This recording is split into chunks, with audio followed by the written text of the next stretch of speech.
You're listening to The Secrets of Star Trek, where we discuss the hidden layers and deeper meanings found in all the Star Trek TV series, movies, and more.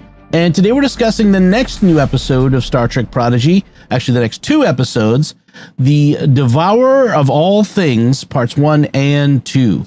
I'm Dom Bettinelli, and joining me today on the panel are Father Jason Tyler. Hey, Father. Hello. And Jimmy Akin. Hey, Jimmy. Howdy, Dom. Folks, be sure to follow The Secrets of Star Trek in Apple Podcasts, Spotify, TuneIn, on your favorite podcast app. You can watch us on our YouTube channel at youtube.com/StarQuestMedia, where you should make sure to hit the bell to get notifications of new episodes.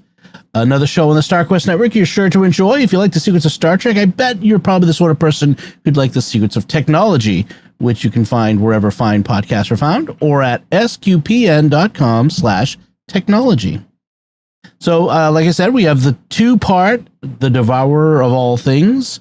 So I'll turn to Jimmy, and if you can give us a recap of what happens in this one.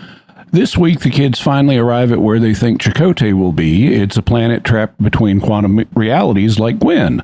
But they don't find Chakotay there. Instead, they find Wesley Crusher, who gives us a major exposition dump. The Prime Universe timeline is fraying, and it will be completely destroyed unless the protostar is returned to Tars Lamora. This is because extra-dimensional predators known as the Loom will eat the timeline, beginning with the paradoxes it contains like Gwyn. In fact, it was the Predators that stopped time and took Hollow Gwyn. In the present, the Loom attack and stop time, but Wesley gives each of the kids a time stabilizer that lets them move again, and he temporarily gets them to safety. It also turns out that it was Wesley who gave them all the clues to get here, not Chakotay, so Wesley was future guy.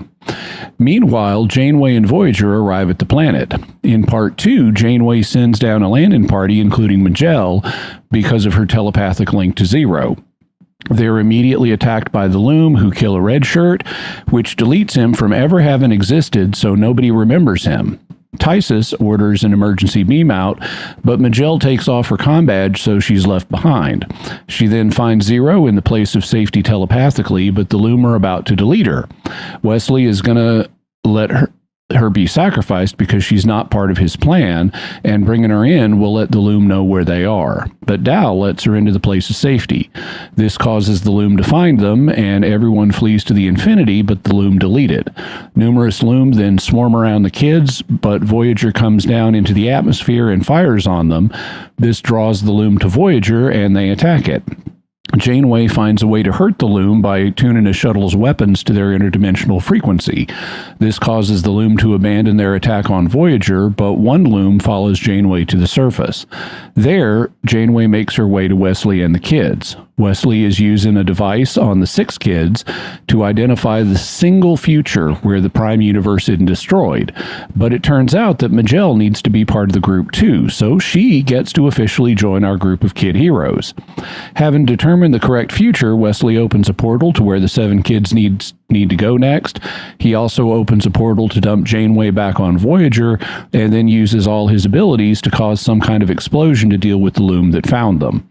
As we close, the kids wake up on a distant planet with an older version of the protostar and Captain Chakotay, who now has a beard. The end. And thus you know the show is getting really good, because beard. Yeah, all the Star Trek characters improve with beards. Yeah, that's right. Father, your overall impression of this one? I really liked it overall. When I first saw Wesley Crusher pop up on the screen, I thought, oh no, are we going to have a Wesley saves the day sort of ending to this whole thing? But actually, I think it worked pretty well, especially, if you just sort of take all the background we had before with Wesley Crusher and his connection to the Traveler and everything else. His role here seems kind of appropriate and not the extraordinary boy genius who's going to solve everything that nobody else knows how to do. Yep. Jimmy, how about you? Yeah, I really like this too. It was nice finally getting back to our main plot. And I figured Wesley wouldn't be a super savior in this because we're only halfway through the season. Well, there's that. I predicted, now y'all will recall that when we first had the mystery spiral, I said it's Chakotay. And then I came back the next week and said I learned about a cast indecision and I think it's something else now. and that was Wesley. I learned that Wesley was going to be coming, and since he's a traveler, I said, oh, I bet it's Wesley, but I didn't want to spoil that for anybody. But then they seemed to point back towards Chakotay, but it turned out my guess was right. Based on the knowledge that Wesley was going to be in this, yeah, he was the one giving us the time clues. I thought it was well-paced. I enjoyed it. One thing that will not be obvious to everybody, and Father Tyler, I believe, has only seen one episode of Doctor Who that I showed him. Right. And if I'd known I was only going to show him one, I would have showed him a different one because that one didn't have much of the Doctor in it. But Wesley is doing the Doctor in this. This is in fact, Will Wheaton has said we wanted to do a tribute to Doctor Who on Star Trek. Wesley is doing a combination of mannerisms of the 10th and 11th Doctors. He has the same kind of frenetic, making it up on the fly, self-contradictory dialogue and dropping references and then, oh, you're not supposed to know about that. Pretend that doesn't exist. You know, the Doctor does all that kind of stuff. And he's got a TARDIS-like console that looks like the core console in the TARDIS. So this is a deliberate homage to Doctor Who. Very interesting. Yeah, I mean, I agree. I thought this was a great episode. Lots of fun. And in addition to Doctor Who, there was so many references and like pulling from other movies and TV shows. And I'll get into it as we talk about it. But like the Langoliers, Avengers, and Endgame, the Loki series from Marvel, Disney Plus. It's one thing after another. It was so interesting how they kept pulling all these things, and yet it didn't feel cliche or derivative. I mean, it was its own thing, but it had these elements that seem familiar. And I think there's a difference between, just copying and incorporating the best elements of other stories. I think there's a difference there. So I like this one. I'm looking forward to the two-parter next time too. Yeah. By the way, I also wanted to mention a little bit of extra background. So what they did in Picard season 3 was or maybe it was season 2. They tied Wesley in. They tied the travelers into the supervisors from the 1968 episode Assignment Earth. Where we had Gary Seven, a human who had been raised on another advanced planet who had been sent back to Earth to help it through a difficult period in its history. He had a magic doorway behind a bookcase that he could go into that would take him anywhere. He had a human assistant who was from our time. And he had a little device that was a sonic screwdriver, which is the Doctor's favorite tool. And Assignment Earth was itself a ripoff of Doctor Who. Gene Roddenberry was preparing it as a backdoor pilot for another show that would have basically been Doctor Who in the Star Trek universe. So they, in bringing Wesley in to do this way, they're touching on some deep roots in Star Trek and its connection to Doctor Who going all the way back to the 1960s. Yeah. And that office, in fact, was a recreation of the Gary Seven office. Yes. Yeah, the place of safety I mentioned. I didn't want to explain exactly what it was in the summary, but it's a recreation of Gary Seven's office. Yeah. And awesome. You talk about the Assignment Earth intended to be a backdoor pilot. That series, I guess, never launched, or at least I never heard of it after that. But in a sense, we're seeing it now, some 35, 40 years later, in as much as, or more than that, I guess, however many years it's been. 50. 50, yeah. And its effect on Star Trek Picard and now Star Trek Prodigy. That we're not getting a whole series out of Gary Seven, but we're seeing the Gary Seven influence on things. Oh, I'd be curious to see if we get more travelers and supervisors and that sort of thing in, say, Strange New Worlds and other series. That would be interesting. Maybe, although here Wesley says the other travelers have all fled the prime timeline because they concluded it was doomed. But Wesley likes it because my mom lives here.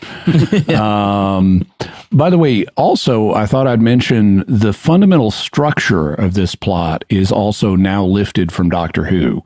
Because what Doctor Who has established is even though you can change time at many points, there are certain points known as fixed points which must happen.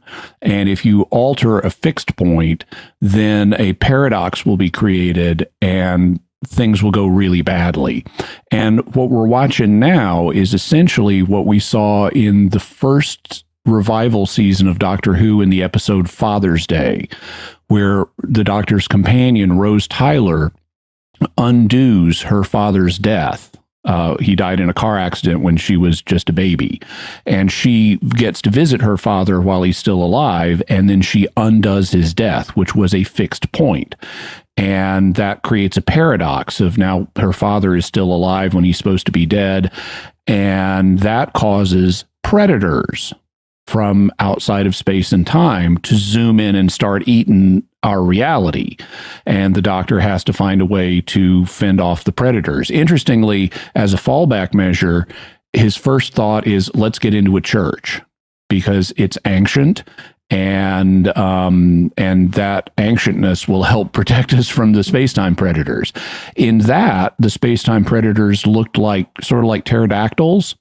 Here, the space-time predators look sort of like Gila monsters with body tentacles and vertical facial symmetry. So their face opens up the middle and and swings back and forth. So they're more alien. But basically, it's the same plot. That's the thing that reminded me of the Stephen King story, The Langoliers, which became a movie, where in that this airplane full of people, an airliner gets out of phase of time, gets sort of back in time, and then the premise is that the past gets eaten by these creatures known as the Langoliers, and so the plane full of people is trying to get back into phase, into the present, instead of being in an empty past world that is falling apart and decaying, and that's the thing. But yeah, you're right. The Doctor Who one is even more, even closer to it. So yeah, this is definitely turning out to be much more of a Doctor Who homage story than here. They're before. just in an ancient ziggurat instead of an ancient church. Yeah. The title is interesting. The Devourer of All Things, which is apparently a quote from Ovid's Metamorphoses, Tempus Edax Rerum, Time, Devourer of All Things.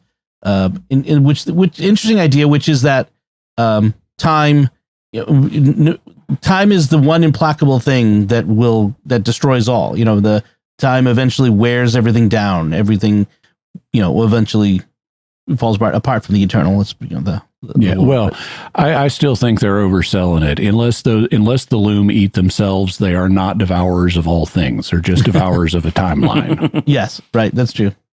There's one little quirk. I like to pay attention to the music sometimes, and at the very beginning of the first episode, Gwyn is doing a personal log. And there's music that they're playing over it, sort of theme music. And for me, it sounded like either a version or strongly reminiscent of the love theme from the motion picture, Star Trek: The Motion Picture, also called A Star Beyond Time. That was the actual name of the love theme, also sometimes called Ilea's theme.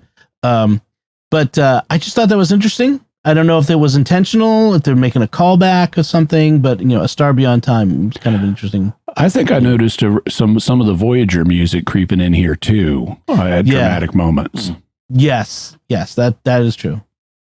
At the end of her log, she does say, she's reminiscing over what they're doing, what they're engaged in, and she says, in the end, it's about the journey.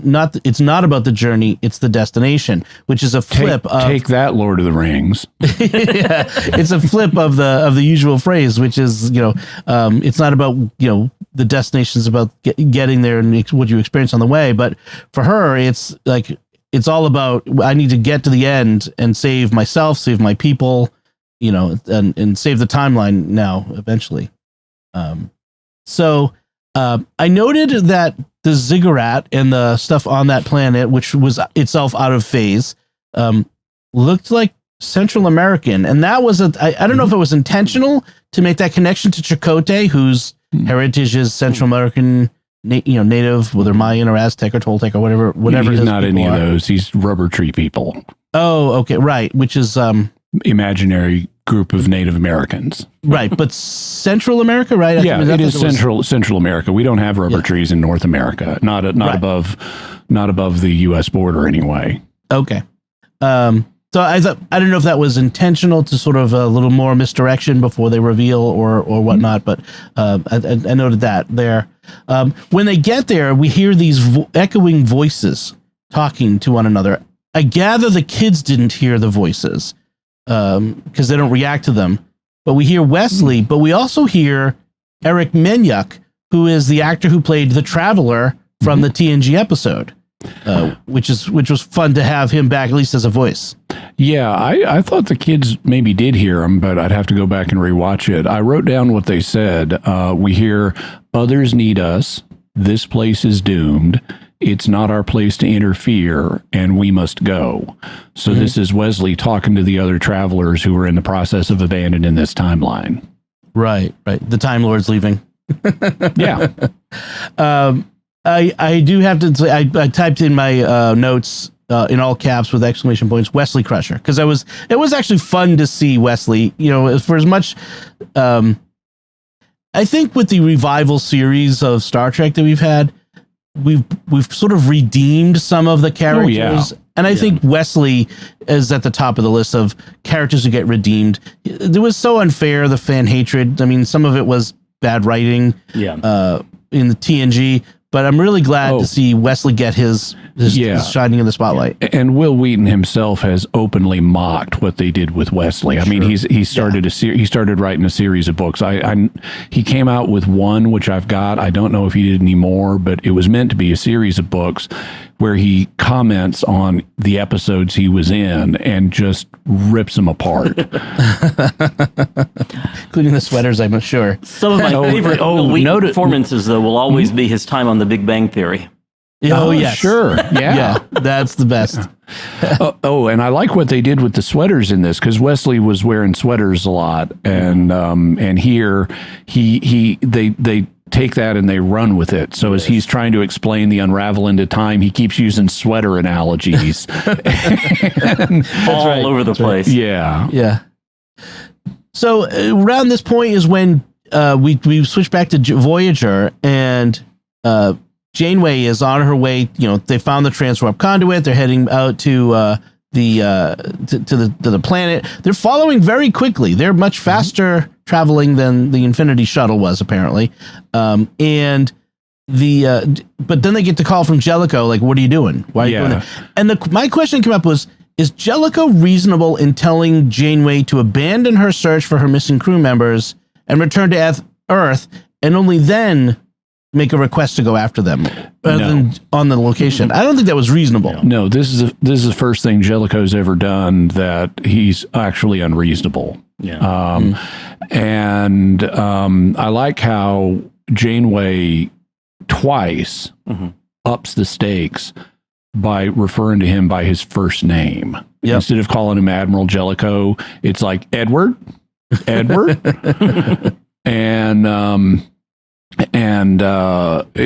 it reminds me, this is just trivia, but it reminds me of, so in ancient Egypt, everybody has, you can tell what Egyptians names mean by the roots of them, and many of them are theophoric. They have the name of a god in them, just like Jewish names. Daniel means God is my judge.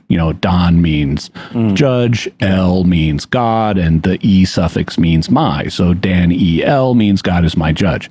The same thing in Egyptian names. So if you have like Amenhotep, Amun is a god, and Hotep means is pleased. So Amenhotep means Amun is pleased.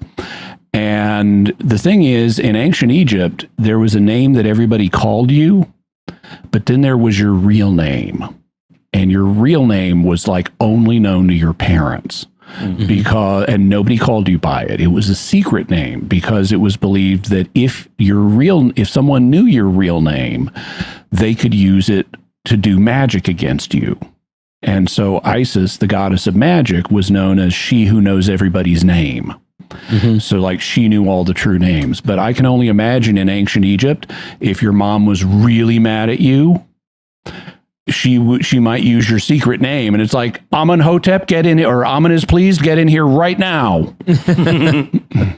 That's like when your mom uses your first name and middle name, which is calling you. If your middle name comes out, you're in trouble. One of the things I noted, though, about Janeway defying orders here is sort of the contrast from, earlier in the season when Chakotay was the only one missing, or I guess Chakotay and and the Birdman or whatever. Yeah. Jellicoe orders him to destroy the wormhole and come on back, and she follows orders at that point. So she doesn't break orders to pursue her former first officer, but she does break orders to pursue this group of kids who had stolen a shuttle and snuck away and done all these things that really caused some of their own difficulty. Now, obviously, that setup works well for the moving the story along in a certain sense, but in a sort of in-universe explanation, it's a little harder to grasp in some ways, I think. I think one reason may be because it's kids. Yeah. You've got a whole bunch of kids that have run off and go back to Earth and then submit a request when let the trail go cold. No. I think it's her maternal aspect. Janeway has always, let's just be honest, she's the female captain, but she's always had this maternal aspect to how she views her crew, much like Picard kind of maybe at times had a bit of a paternal aspect with his crew, but not less so. But Janeway, that was one of the nice things that Kate Mulgrew did with Janeway was she was in command, but she was also had this maternal aspect to it. And I think the combination of those things, and I think that was at play here. I think the writers obviously putting that in there too. I think they wanted to highlight that. So the kids are, like you said, Jimmy, we get this info dump from Wesley. He explains the traveler's approach to intervening in the interdimensional realities and how the holes in reality let cosmic scavengers in and like sort of thing. And like the Time Lords, they have a non-interference policy, which they apparently regularly violate because he says we're here to protect the integrity of this, which is always on the verge of coming apart. Right. So as always with people who meddle in timelines, what you're protecting is the one timeline that you've chosen as the one that should be saved, as opposed to people from other timelines who might want their timeline to be saved. So yeah, that's a problem. And we have this idea that only one timeline allows one set of actions will allow this prime universe to get through whatever without unimaginable suffering, is how he puts it.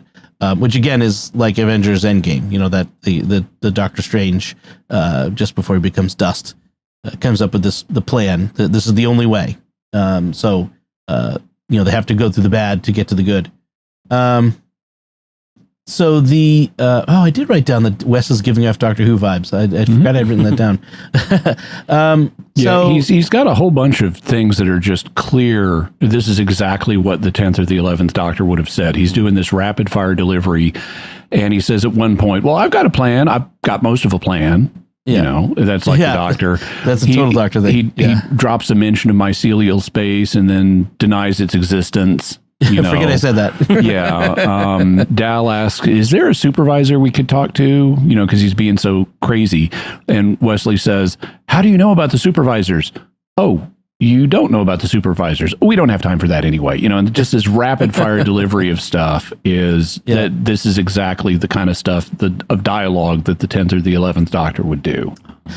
Did the animation, the drawing of Wesley seem different from the other characters to you? Yes. He seemed more, I don't know, like they put more detail into the drawing of that character. I thought he looked stiffer. And I don't think their Wesley animation is as good. It is very detailed, but I don't think it's as good as their Janeway animation. I think Janeway looks better. Yeah, it's interesting. Yeah, I felt like they did something different with him, and that maybe that's what it is. It's just not as well illustrated. I think it's the line work on him, and in particular on his face. Yeah, he's got darker line work. Right, that's true. Yeah, it kind of stands out. Maybe that's intentional. So, like you mentioned, Majel volunteers to go on the away team because of her telepathic link to Zero, and then immediately goes rogue, which is logical for her. And we start to see, like you mentioned, these crew members erased from existence and erased from memory, but there's a lot of them that get erased. And if you're erasing people from memory, do you even know that they've been erased? Like no. that's you don't. It reminds me of the TNG episode where Crusher is I was like thinking the everyone's same. disappearing. Remember Me. Yep. Yeah, remember me. And so I wonder, like, do you have the same? Would they have the same urgency about the loom if they don't remember that the loom is making people disappear from existence? I don't know. It seemed a little. The kids I have guess- the time stabilizers, Right. though. Anybody that has Right. the time stabilized little armbands or whatever, they would know. Okay, good. That's true. And they're not the silence from Doctor Who, so you don't forget about them as soon as you turn away from looking at them. That's right. Those time stabilizers are very handy. They help the plot very much. The Doctor confronts one of the loom, and he gets a good line. He says, "Take 20 milligrams of vengeance, you otherworldly tyrant," which I thought was a good line. I did, except for the word tyrant, because how does he know? It's just a monster. Yeah. I wouldn't call it a tyrant. I did like they also provided an explanation for why Wesley had used the ruses before, like the future guy disguise when he was talking to Murph and stuff. They said Gwen deduces that's why you didn't contact us directly. It would have attracted these things. So that's why he used the mystery spiral and the vision that Gwen got and the future guy hologram persona, whatever it was. So they did have an explanation for that. By the way, one line that I liked is when they're in the 1968 Gary 7 office, which we're told is a training center that they use for their agents before sending them on assignment. So this is like presumably where Gary 7 trained. So he'd be familiar with his office when he got to Earth. And this might be the planet that the supervisors raised him on. Yeah. That's possible too. But they have a bunch of, like, they've got 20th century jazz music on the record player. They've got a Easter Island, tiki head cup that Wesley sips mango juice from. And they've got a lava lamp, which is nice. But I like this line where he picks up a bowl of fruit and says, "Earth grapes, anyone?" And earth grapes is a good line because we do recycle names for similar things. I mean, we do that. We've done that here on Earth. Yeah. After the discovery of the New World, we had the old world where people lived, and then they found the new world, and they recycled a bunch of names for like animals that filled the same ecological niches and plants that fill the same ecological niches. So American cucumbers are not the same as English cucumbers. They're similar, but and so we recycle the name, but we stick an adjective on it to distinguish which one we mean when there's a question about which one we mean.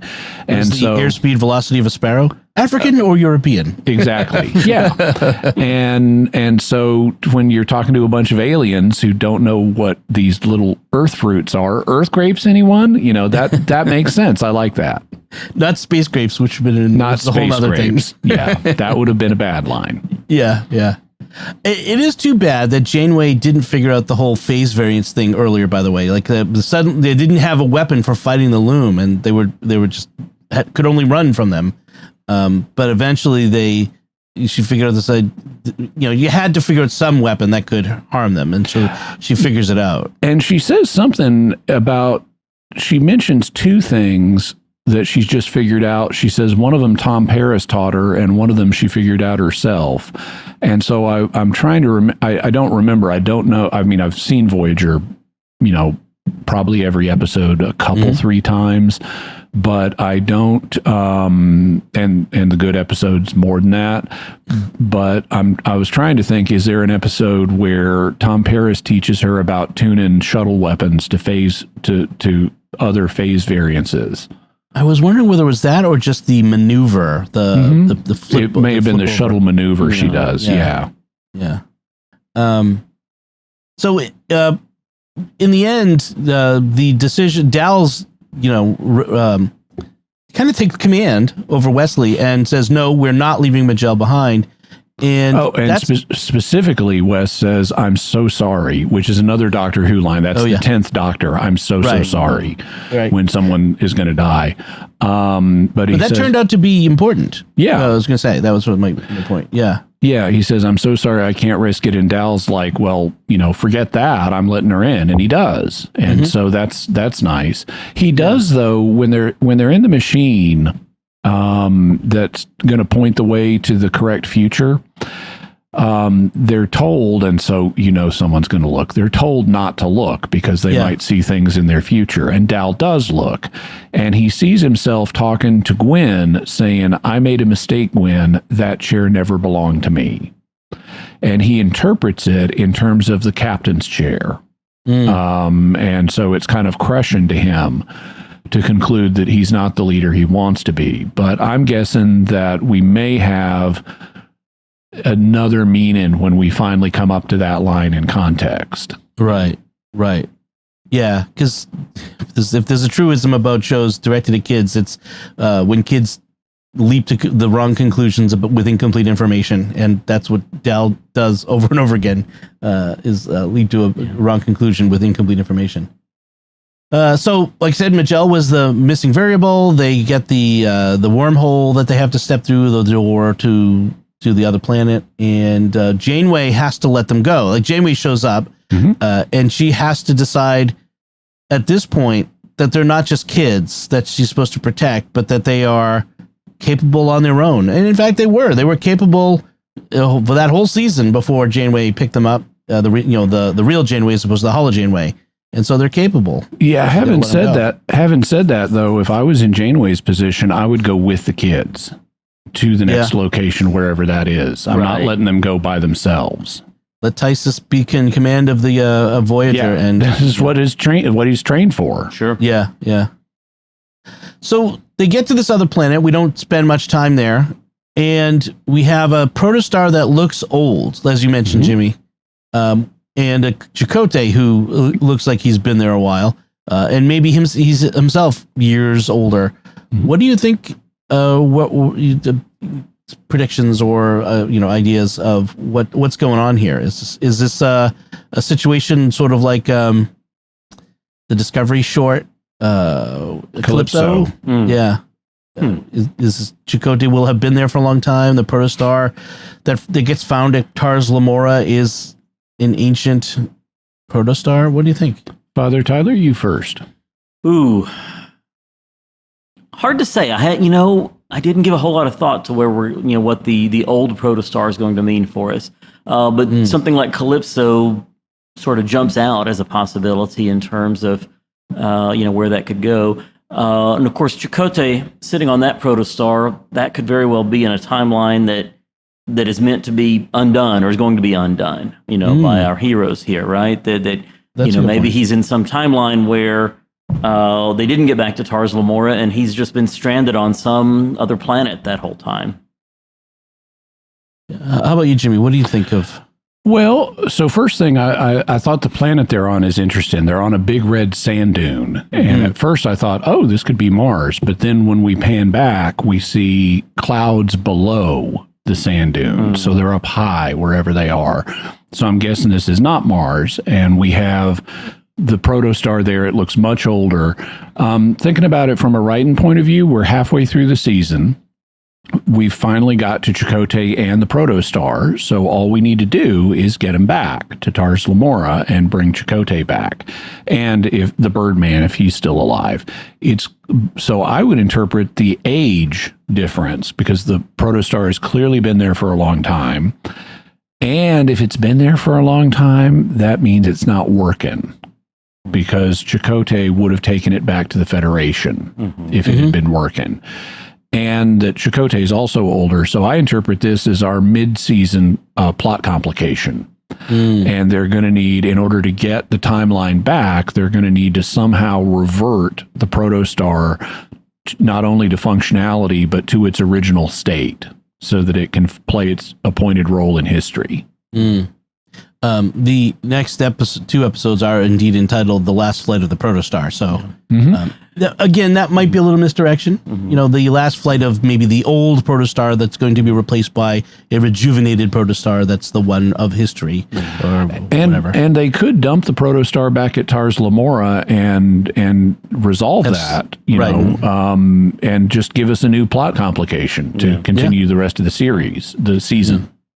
And there may be something, and I was just thinking of this, is there sort of a passing of the torch, if you will, on the ship or vehicle they're using? Because the Infinity we see get eaten by the Loom at one point, and that's almost a footnote in terms of when it's happening. There's not a whole lot of attention given to it other than, oh, look, they just ate the Infinity, which, in another sense, too, if that means everyone's memory of the Infinity is gone, except for those that had the armbands, that solves the problem of, hey, we need to destroy this thing to get rid of the evidence of these illegal things we were doing.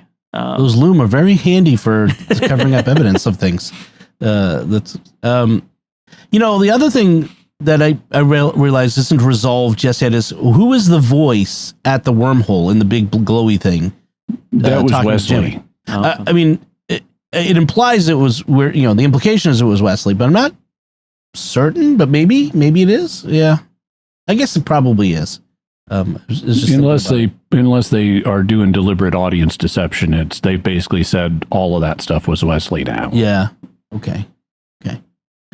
All right. Anything else on these two episodes, Father? Anything? A couple little things. Early on in the first part, Zero seems to like the physical response to fear when he has hair standing up on the back of his neck. Yeah. And I thought it was a nice little carryover from the previous episode and the role that fear played. I had a little bit of a chuckle when Jankum is counting and where we might say 1 Mississippi or 1,000 or whatever, 1 tribble, 2 tribble. Just is that a normal sort of counting device in his day? And then especially the way tribbles multiply. That's right. yeah. Exactly. And my final thought is just I need to, get around to watching some more Doctor Who episodes. I've got a couple of other shows I'm wanting to finish first, but I like the one that I saw, and this makes me think even more about that. So we have an episode of The Secrets of Doctor Who that lists our recommended top 10 episodes to get started. So we'll have to... folks can go over to sqpn.com/Doctor Who, and we have all of our episodes listed there. Maybe I'll put a link to that particular episode in the show notes today for this one. Yeah, but the one I showed Father Tyler was Blink, which is a great intro episode, but not a lot of Doctor. Not a lot of the Doctor. The one I would have showed him if I'd known this was coming up would be Midnight, which is heavily Doctor focused. And a lot of fans agree that is the best Doctor Who episode. Excellent. So, Jimmy, do you have any final notes? There's lots of little things in this, but one thing that I noticed that's not even a line of dialogue, but is Doctor Who. At one point, Wesley's looking for an invisible door where he's keeping the time stabilizers. And so invisible door opens and suddenly there's this other realm there, that's very much like storing things in the TARDIS. Yeah. And the way he finds where the door is he sniffs. And that's something that the Doctor sometimes does. He'll land on a planet and sniff and deduce things that's, we're on this planet or we're in this time period or something like that. Yeah, he can sniff out the year that they're on Earth or that sort of thing. Yeah, that's true. Excellent. So I think that does it. Before we go, we'd like to take a moment to thank our patrons who make it possible for us to create The Secrets of Star Trek, including Christy K, Skylar D, Tony G, Austin L, and Samuel E. Their generous donations at sqpn.com/give make it possible for us to continue The Secrets of Star Trek and all the shows at StarQuest. And you can join them by visiting sqpn.com/give. This StarQuest show is also brought to you by Exodus 90 and the Exodus 90 app, a daily companion to help you grow closer to God and to become the man you want to be. This summer, join the Enthronement to the Sacred Heart, the Exodus 90 Summer Book Club, and St. Michael's Lent, beginning August 15th and leading up to the Feast of St. Michael the Archangel on September 29th.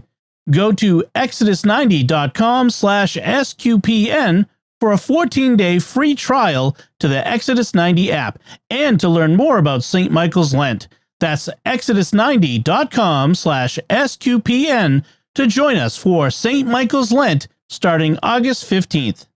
So that's it from us this time. We want to hear what you think of the Devourer of All Things. Was this a total Doctor Who episode for you? What'd you think of Wesley's addition to the show? You can let us know by commenting on the show at sqpn.com/trek, our Facebook page at facebook.com/StarQuestMedia. Send an email to trek@sqpn.com, or visit our Discord community at sqpn.com/discord.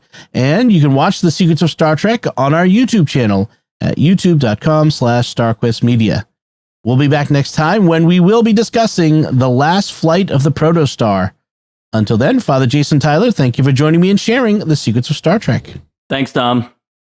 Jimmy Akin, thank you as well. Thanks, Tom. Oh, and live long and prosper. And enjoy the timey-wimey stuff while we've got it ahead of us, right? There you go. And once again, I'm Dom Bettinelli. Thank you for listening to The Secrets of Star Trek on StarQuest. And remember, the 3 rules of captaining: keep your shirt tucked in, go down with a ship, and never abandon a member of your crew.